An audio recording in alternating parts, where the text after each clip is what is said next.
Since the dawn of human history, people have been interested in reaching the stars. From the earliest days of flight, right on through the final launch of the Space Shuttle program, men and women have held a fascination with going where so few have gone before.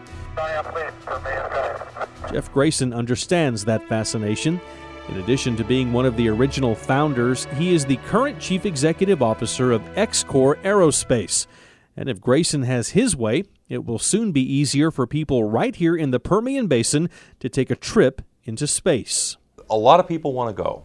You know, there's a generation of people out there, which I'm part of, that when we were growing up, we were all told that the space age was starting, and by the time that the year 2000 had come, we'd be able to go. Well, it came, and we got tired of waiting, so we're building our own ship. And what a ship it is. Officially, it is called the Lynx. It looks like a more agile cousin of the Space Shuttle, and soon it will be launching from the wide-open spaces of West Texas. You see, X-Corps is moving ahead with plans to move its research and development center to the Midland International Airport by the end of this year. And it's just been a great place, and it looks like it's going to be a great place for our team. The facilities out there at the airport are just what we need. And, you know, you have a real underappreciated asset here of an airport that is not surrounded by development, so that it's possible to do these kinds of higher energy things and not fly over everybody's house. The sparsely populated area around the airport was a big selling point for the leaders of X-Corps. That and the promise of $10 million in economic development incentives. Initially, X-Corps expects to bring about 50 employees from its current location in Mojave, California. They are hoping to grow that number to about 200 employees over the next few years. Grayson says their goal is to hire more locals. The kinds of technicians that we use to do our rocket engine operations, in Mojave, we get most of them by training truck mechanics. It's not that exotic of a skill. You know, people have this mythos that there's something special about rocketry.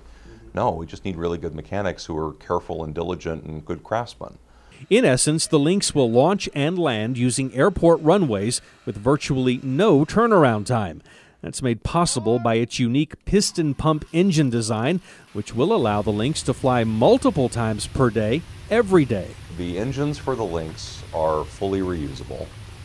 They don't need a lot of maintenance or, you know, people crawling all over the vehicle getting them ready again between flights. They essentially land in a ready-to-fly state. That's the technology we've been developing for the last 14 years. Here's how it works. The Lynx has only 2 seats. Both are up front. One for a pilot and one for a passenger, be it a scientific researcher or just a space tourist. According to Grayson, it takes about a minute after engine light to go supersonic. From there, it is straight up, pressed back at a force of about 2.5 Gs. By the time you reach 100,000 feet, the sky turns black. Soon after main engine cutoff, those on board the Lynx not only experience several minutes of weightlessness, but also get the chance to enjoy what promises to be a spectacular view. Then comes the return trip, a long, slow glide back home. Total travel time, about 30 minutes. If it sounds like the right stuff, it is. At this point, it will take a cool $95,000 to get a ticket to ride, which includes a medical screening and G-force training.